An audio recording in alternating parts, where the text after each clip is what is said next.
다시 말씀드리자면은 오늘 이제 메인 텍스트에 대한 발제문을 먼저 읽고 선생님들 각자 어떻게 읽으셨는지 소감 간단히 들어보고 보조 텍스트랑 같이 해가지고 질의응답 시간 가지면 좋을 것 같아요.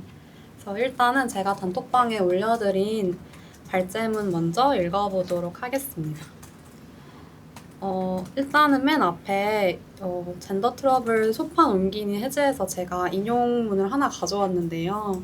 젠더 트러블의 문제의식을 잘 정리한 문장인 것 같아서 한번 가져와 봤어요.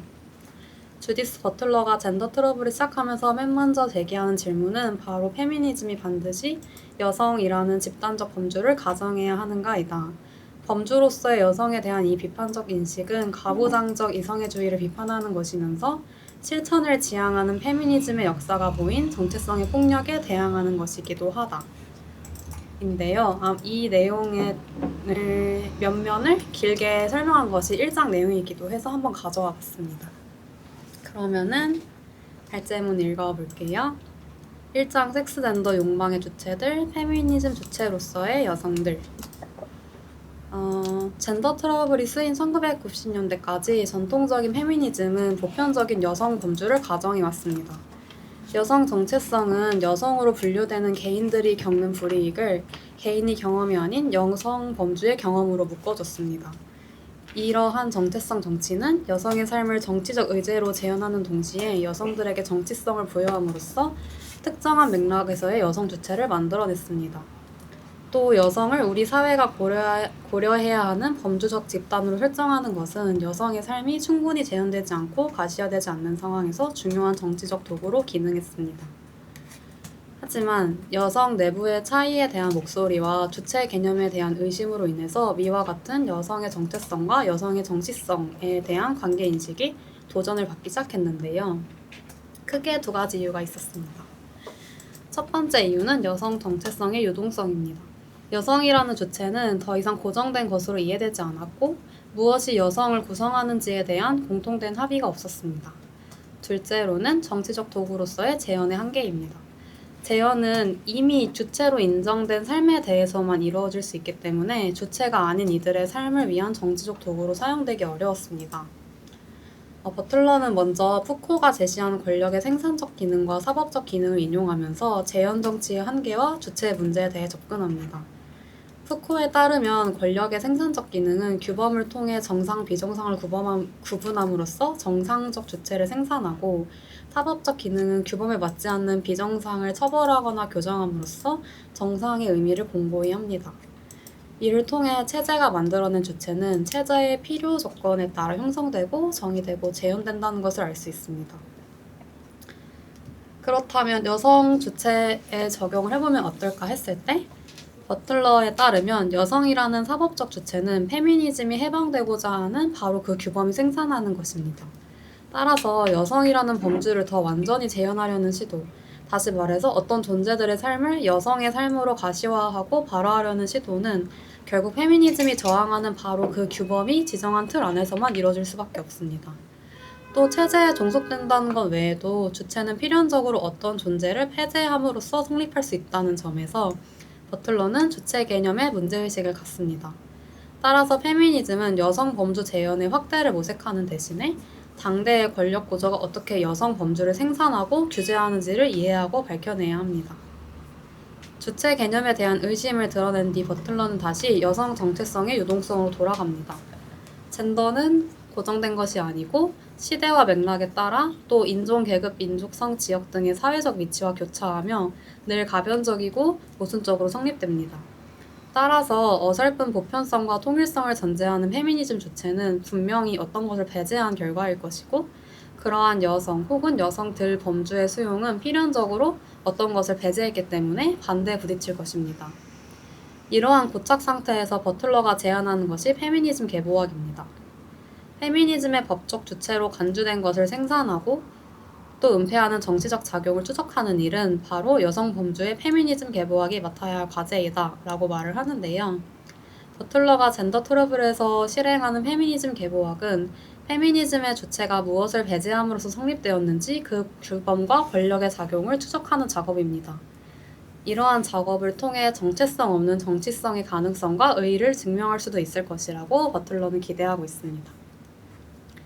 2절 섹스 젠더 욕망의 강제적 질서. 원래 섹스와 젠더의 구분은 생물학적 본질주의를 끌어와서 여성에 대한 차별을 정당화하는 논리에 대항하기 위한 목적을 지닌 것이었습니다. 근데 섹스와 젠더를 구분하는 것이 곧 그들의 관계를 규명하기 어렵다는 문제에 봉착했습니다.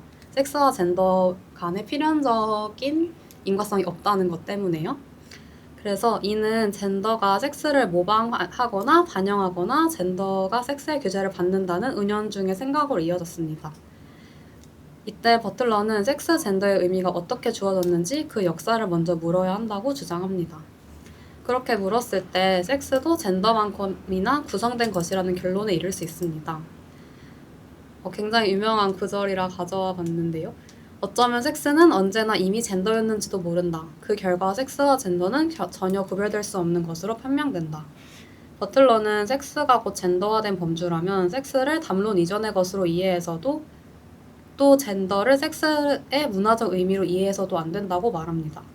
오히려 섹스를 비구성적인 것 아니면 자연적인 것으로 위치시키는 것이 젠더라 지칭되는 문화적 구성장치의 결과라는 것을 이해해야 합니다. 버틀러는 페미니즘 계보학적 관점에서 다음과 같은 질문을 합니다. 담론 이전의 섹스라는 결과를 생산하면서 바로 그 담론적 생산작용을 은폐시키는 권력관계를 포괄하기 위해 젠더의 공식은 어떻게 수정되어야 할까? 이것이 페미니즘 계보학의 질문이기도 하겠지요. 3절 젠더 현대 논쟁에서 돌고 도는 유적. 앞에서 이렇게 섹스와 젠더가 사실 모두 인공물로서 구성된 것이다 라는 것을 밝혀낸 후에 버틀러는 젠더가 구성된다는 것의 의미에 대해 묻습니다.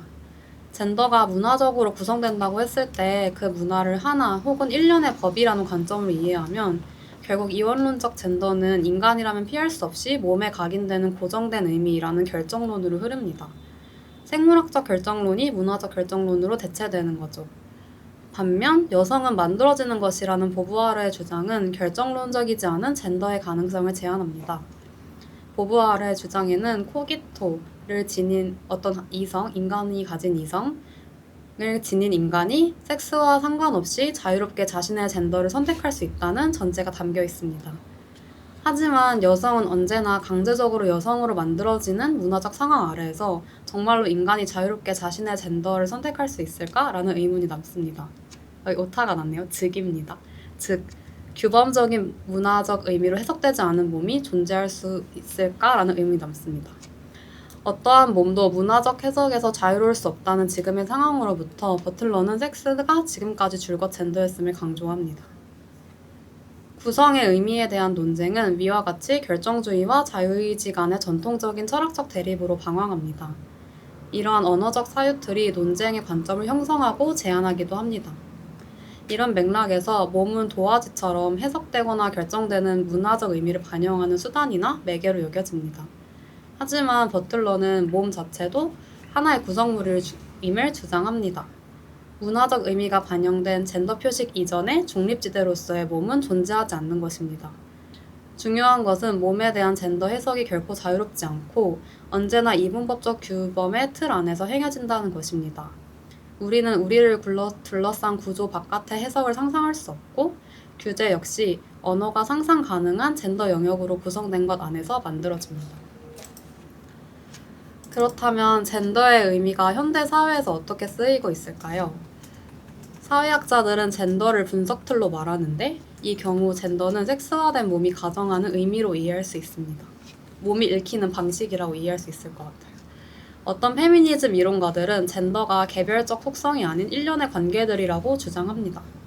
또 보부아르를 따르는 어떤 이론가들은 남성이 보편적 인간으로서 젠더가 없는 존재이기 때문에 오직 여성 젠더만이 표식된다고 주장합니다. 이러한 논의에서 나아가서 리스 이리가레는 여성 존재가 남근 로고스 중심적인 언어 안에서 재현 불가능성을 구상한다고 주장합니다. 의미체계가 남성 중심적이기 때문에 여성 존재가 그 의미체계 안에서 아예 재현 자체가 불가능하다는 뜻인 것 같습니다. 여성의 성은 규정하거나 지칭할 수 없기 때문에 하나가 아닌 다수의 성입니다. 다시 말해 남성이 의미의 주체로 구성되는 언어 의미 체계 안에서 여성은 재현 불가능성으로 남아 있습니다. 보부아르가 남성이 보편의 의미 체계 안에서 보편이 아닌 여성의 젠더만이 표식된다고 주장했다면 이리가르는 표식 자체가 남성적인 의미와 양식 속에 있기 때문에 여성의 몸은 의미와 가능 영역으로부터 차단되어 있다고 주장합니다. 남근 로고스 중심주의 안에서 여성은 타자성이나 차이의 자리를 부여받는 대신 여성적인 것이 감춰진 채 또 하나의 체현된 남성적 성을 부여받습니다. 4절 이분법적인 것과 일의적인 것 이론하기 그 너머. 버틀러는 이리가르의 논의가 남성적 의미와 경제의 구조를 드러냄으로써 페미니즘 비평의 범위를 넓혔지만 성차 발생의 문화적 역학을 하나의 남성적 의미와 경제를 환원하려는 시도는 인식론적 제국주의일 수 있다고 비판합니다. 하나의 논리로 적을 규명하려는 태도는 남성적인 것뿐 아니라 인종적, 계급적, 이성의 중심적 종속이라는 관계들을 생산하는 작용을 할 수 있습니다. 본질주의에 대한 현대 페미니즘 논쟁은 여성 정체성과 남성적 억압의 보편성에 의문을 제기합니다. 보편성이라는 이름 하에 여성들 간의 차이와 관계가 지어질 수 있다는 것입니다. 반면 위와 같은 보편성 주장과 달리 여성의 내용이 무엇이 되어야 할지 미리 전제하지 않는 연합의 정치학을 형성하려는 노력들도 있습니다. 대화를 통한 이러한 연합의 순간에서는 개별자의 위치와 관계, 정체성, 사회적 위치 이런 것들이 표명될 수 있지만 섣불리 통일성과 결합을 추구하는 것은 누가 그 통일성의 완결을 정할 수 있냐는 질문에서 드러나듯이 바람직하지 않습니다. 서로 다른 존재들이 문화적으로 특수한 역사 아래 위치되는 한 순수한 대화는 정의되기 어려울 것입니다. 권력자가 우리는 대화를 하고 있어 라고 생각할 때 피해여합자는 대화가 성립되지 않다라고 생각할 수 있다는 그런 의미인 것 같아요. 따라서 개별적 존재들의 위치성을 무시하는 자유주의 모델의 한계에 빠지지 않기 위해서는 대화 가능성의 조건과 한계를 만드는 권력관계가 우선적으로 신문의 대상이 되어야 합니다. 버틀러는 널리 인식되는 것과 달리 통일성이 페미니스트 정치의 필수 조건이 아니고 이에 대한 강박을 벌일 때 여성이라는 범주의 의미가 영원히 고정되지 않는 여성들에게도 더 적합한 것이 될 것이라고 주장합니다. 통일성은 완결된 정체성을 필요로 하고 정체성은 이미 작동하는 규범과 언어 안에서만 성립될 수 있기 때문에 새로운 가능성을 미리 차단해버릴 위험이 있습니다. 다시 말해 페미니즘 정치는 구체적 실천에 따라 정체성을 만들어낼 수도 해체할 수도 있어야 합니다. 열린 연합은 완결된 정체성이라는 규범적 목적을 거부할 때 정치적으로 유의미한 열린 집단이 될 것입니다. 5절 정체성성 그리고 본질의 형이상학. 완결된 정체성이 페미니즘 정치의 필수 요건이 아니라는 것을 논한 후에 버틀러는 정체성 개념을 구성하는 조건을 분석합니다. 자기 동일적이고 일관적이며 불변하고 고정된 통일적인 것으로서의 정체성 개념이 어떻게 생성되었는가? 버틀러에 따르면 젠더 정체성 논의 이전에 정체성 논의가 선행되어야 한다고 여겨지는 것은 어떤 사람의 존재가 인식되기 위해서는 그 사람의 젠더가 합의된 기준에 따라 읽힐 수 있어야 한다는 단순한 이유 때문이었습니다. 이러한 인식이 부당함을 주장하기 위해 버틀러는 전통적인 정체성 담론과 구성된 젠더 사이의 긴장을 분석합니다. 그간 무엇이 인간을 인간되게 하며 정체성을 만들어내는가에 대한 논의는 어떤 내적 특성이 자기 동일성이나 연속성을 확립하는지에 대해 질문하며 전개됐습니다. 하지만 앞서 살펴보았듯이 젠더 정체성은 개인의 내적 특성에서 비롯된다기보다는 사회의 규제에 따라 구성되는 것입니다. 그렇다면 일관성과 연속성으로 정의되는 인간의 정체성은 사회적으로 구성되고 유지되는 인식 가능성의 규범들이라는 결론에 이를 수 있습니다. 다시 말해, 인식 가능한 젠더는 성을 둘러싼 일관성과 연속성의 관계를 설정하고 유지합니다.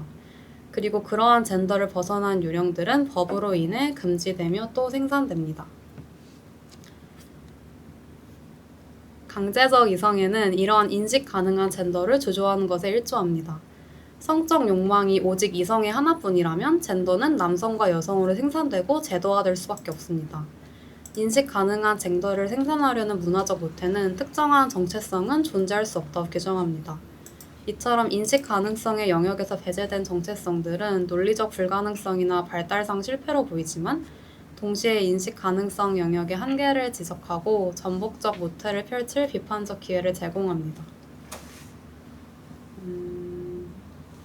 버틀러는 이러한 인식 가능성의 모태가 무엇인지 분석한 3명의 학자 미스 이리가레, 미셸 푸코, 모니카 위티그를 살펴보는데요. 계속할까요? 네. 살펴보는데요. 일단 이리가레는 타자를 재생산하는 하나의 성, 즉 남성적인 성만이 존재한다고 주장했습니다. 이리가레에 따르면 서구 문화의 관습적 문화체계 안에서 여성들은 재현될 수 없기 때문에 말 그대로 존재할 수 없고 이분법적 대립에서 발생하는 차이로만 존재합니다. 이러한 차이는 결국 남성적인 것을 재생산하고 확립합니다.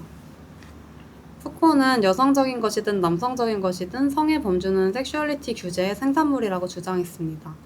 이러한 이분법적 섹슈얼리티의 강제는 성 헤게모니를 파열시키는 섹슈얼리티의 전복적 다양성을 억압합니다. 위티그는 강제적 이성의 상황에서 남성의 성은 표시되지 않기 때문에 보편적이고 오직 여성의 성만이 표시된다고 주장했습니다. 위티그에 따르면 성 이분법적 규제는 강제적 이성의 제도의 재생산을 목적으로 하기 때문에 강제적 이성애주의의 전복이야말로 성의 속박으로부터 자유로운 인간의 진정한 휴머니즘을 여는 길이라고 주장합니다.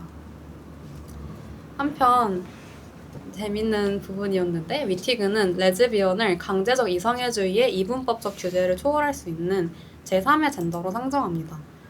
보부아르와 위티그가 보기에 여성을 섹스와 동일시하는 것은 육체의 속성을 여성들에게 귀속시킴으로써 남성들이 코기토, 이성의 담지자로서 누리는 자유와 자유를 여성으로부터 앗아가는 것이었습니다. 다시 말해 남자만이 사람이고 젠더는 여성밖에 없는 것입니다.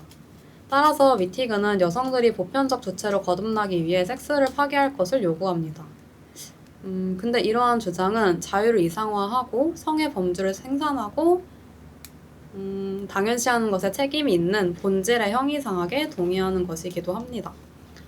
이 본질의 형이상학이라는 것은 또 저희가 모두 익숙한 많은 철학들이 그럴 텐데 본질과 존재라는 환영에 갇혀있는 철학적 존재론들을 지창합니다. 이는 주어와 수어라는 문법적 공식이 본질과 속성이라는 존재론적 실체를 반영한다는 확신 때문에 생긴 것입니다. 본질의 형이상학을 비판한 니체의 주장에는 인간의 심리 속에서 가정하는 본질적인 것이라는 개념에 대한 비판이 함축되어 있습니다. 이러한 니체식 비판은 젠더 정체성을 둘러싼 대중적이고도 이론적인 사고를 지배하는 심리적 범주에 적용 가능합니다.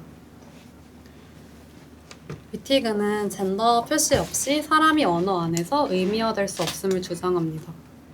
불어에서 개념들은 젠더 지칭 없이 존재할 수 없는데 왜냐하면 불어에서는 모든 명사들이 다 여성형, 남성형이 있으니까요. 위티그는 이러한 분석이 영어에도 적용될 수 있음을 주장합니다. 사람의 범주, 인칭대명사 이런 것 같아요. 사람의 범주와 관련된 한 영어 여식 역시 젠더 표식을 취하고 있기 때문입니다. 언어가 의미의 관계망이라는 것을 고려했을 때 한 언어에서 내가 남성적이라거나 여성적이라고 느껴진다는 것은 관계망 속에서의 반대되는 것과의 차이에서만 의미화될 수 있습니다. 따라서 한 사람이 그 자신의 젠더가 되는 것은 그가 다른 젠더가 아닌 한에서 즉 이원적 쌍 안에서 젠더 규약을 전제하고 강제하는 하나의 공식 속에서 가능합니다. 제가 언어 안에서 여자가 되는 것은 제가 남자가 아닌 것이라는 의미 한에서만 가능하다는 뜻인 것 같아요. 이렇게 봤을 때 섹스 젠더 욕망이 형이상학적 통일성을 획득하기 위해서는 이성애가 필요합니다. 제도적 이성애는 대립적이고 이분법적인 젠더 체계 안에서 젠더화된 용어들마다 일위성을 요구하고 또 생산합니다. 이처럼 페미니즘 이전의 맥락에서 젠더는 섹스와 혼용되어 체현된 자아와 통일된 원리로 작동합니다. 잠시만요. 푸코는 이처럼 이분법적 대립관계, 이성애 안에서 여성과 남성의 범주가 생산된다는 주장에 은연중에 동의합니다. 푸코는 성의 범주가 역사적으로 특정한 섹슈얼리티 양식을 통해 구성된다고 주장합니다. 푸코의 계보학적 탐구는 겉보기엔 원인 같아 보이는 것이 결과임을 폭로하는데요. 모든 욕망을 이성애로 규정하려는 섹슈얼리티 규제가 인간의 성을 여성과 남성으로 이원화하는 것입니다. 젠더가 여성과 남성이라서 이성애가 되는 게 아니라 이성애가 있기 위해서 젠더가 여성과 남성이어야 하는 것이죠. 푸코는 이분법적 해석틀 안에서 의미화될 수 없는 양성인간 에르큘린의 경험을 통해 번지화하거나 위계화하려는 명사와 형용사의 문법, 아니면 주어와 수어, 본질과 속성이라는 구조로 파악할 수 없는 젠더 경험의 가능성을 제시합니다. 따라서 그동안 영속적 본질이나 젠더화된 자아의 표현으로 여겨졌던 것들은 모두 규제의 허구적 생산물이라는 것을 폭로하기 위해서는 이미 확립된 주술 관계를 벗어나는 속성들의 규제 이탈 행위가 있어야 합니다. 에르큘린의 경험 같은 것이 그렇게 될 수 있겠죠? 이처럼 본질의 형이상학을 분석함으로써 버틀러는 젠더가 고정된 명사도 아무런 규제 없이 자유롭게 떠다니는 속성도 아님을 증명합니다. 젠더의 본질적 효과가 젠더 일관성의 규제적 관행 때문에 수행적으로 생산되고 강제된다는 것입니다. 다시 말해 젠더는 어떤 목적한 정체성을 스스로 구성한다는 점에서 수행적이고 언제나 고정된 명사가 아닌 행위입니다. 그러한 행위가 규제에 의해 발생한다는 점에서 행위 앞에 존재하는 어떤 행위자, 주체에 의한 행위는 아니지만 말입니다. 행위 앞에 존재하는 행위자는 없다는 뜻인 것 같습니다. 젠더의 표현물 뒤에는 어떠한 젠더 정체성도 없다. 정체성은 결과라고 알려진 바로 그 표현물에 수행적으로 구성된다. 마지막 절입니다. 언어 권력 그리고 위치 변경의 전략. 버틀러는 그럼에도 수많은 페미니스트 이론과 문헌에서 행위 뒤에 행위자가 있다고 가정해왔음을 지적합니다. 행위 주체 없이는 어떠한 작용도 불가능하기 때문에 사회를 변화시킬 수 없다는 것입니다. 위티그는 이러한 논의 중 모호한 위치를 지니는데요.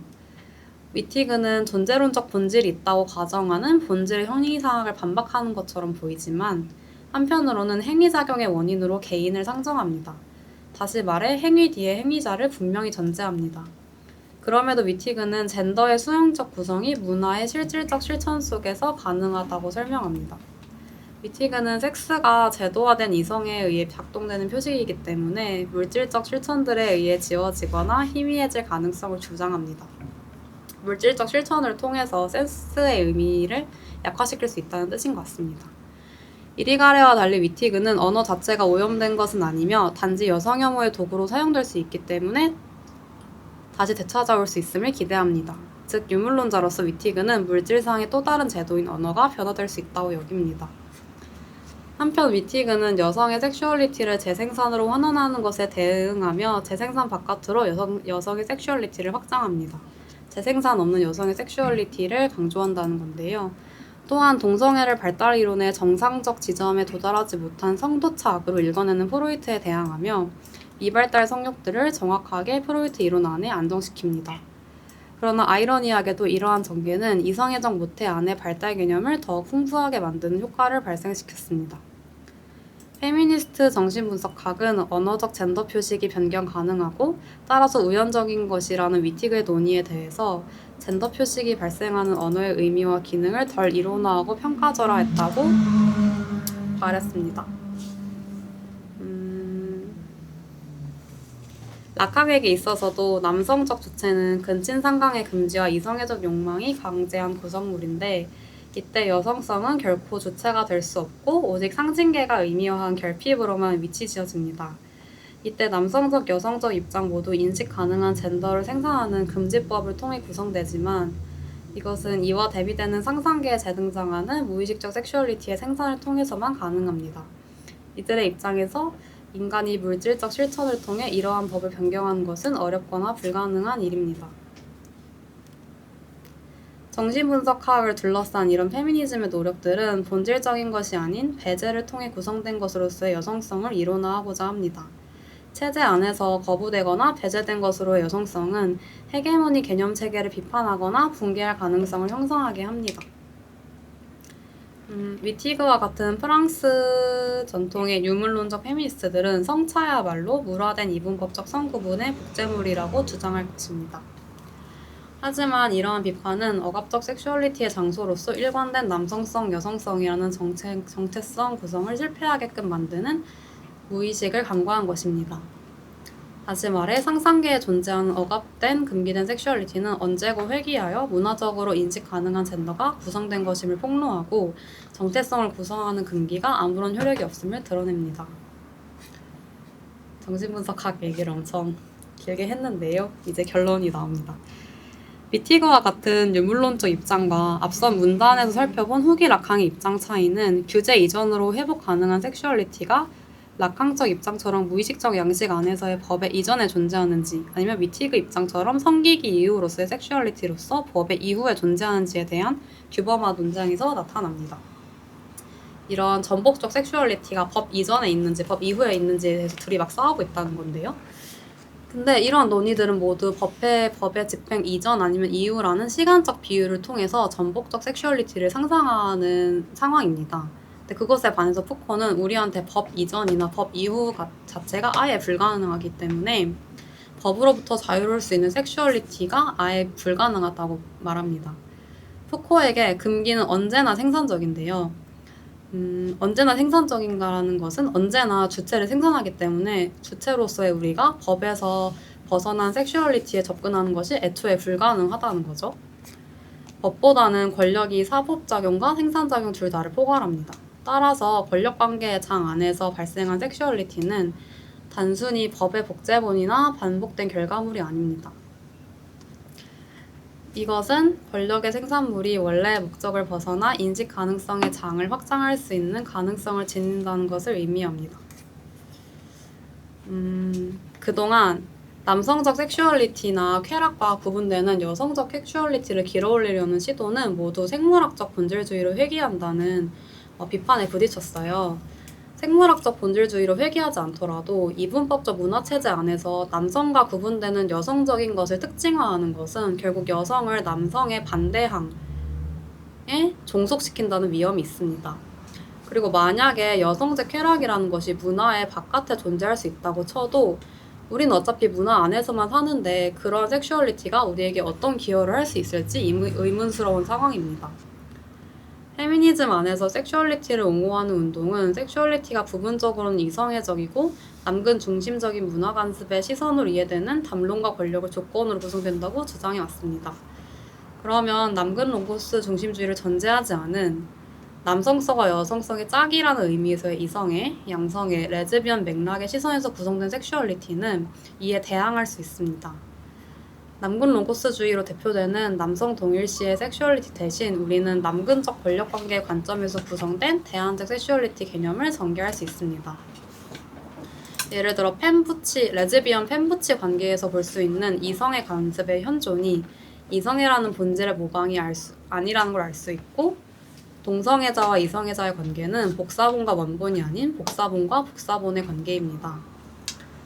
결론적으로 버틀러가 이 글에서 무엇보다 말하고자 했던 것은 젠더라는 것이 하나의 결과물이라는 것입니다. 다시 말해 젠더는 존재론의 양식으로 젠더를 구성하는 정치적 매개 변수들을 그려내는 계보학적 탐구의 대상입니다. 젠더는 계속 구성되고 만들어지는 것이기 때문에 그 만들어진 원리를 추적할 대상이라는 것인데요. 젠더가 허구적이라고 주장하는 것이 아니라 젠더가 규범의 생산과 규제를 통해 구성된 것임을 밝혀내고 주체의 생산이 꼭 목적에 따르는 것은 아니라는 점에 착안해서 규범의 전복 가능성을 제시하는 것입니다. 젠더는 본질의 외관, 자연스러운 듯한 존재를 생산하기 위해 오랫동안 응결되어 온 매우 단단한 규제의 틀 안에서 반복된 몸의 양식화이자 반복된 일단의 행위입니다. 다시 말해 젠더는 수행적입니다. 이렇게까지 발제를 마쳤고요. 여러 가지 내용이 많이 들어있었는데 집중해서 잘 읽어주셔서 감사드리고 함께 나눠보고 싶은 질문을 갖고 왔는데요. 1번 질문은 서건 선생님께서 제안을 해주셨는데 여러분 애견남 테토녀 밈 다들 아시나요? 네. 이거를 가지고 애견남, 애견녀, 테토남, 테토녀 밈을 버틀러가 서술하는 정체성 정치로 어떻게 읽어낼 수 있을지 첫 번째 질문이고요. 두 번째 질문은 버틀러의 논의를 통해서 기존 페미니즘을 어떻게 비평할 수 있을지 자유롭게 이야기 나눠보면 좋을 것 같습니다. 일단은 발제는 여기서 마치겠습니다.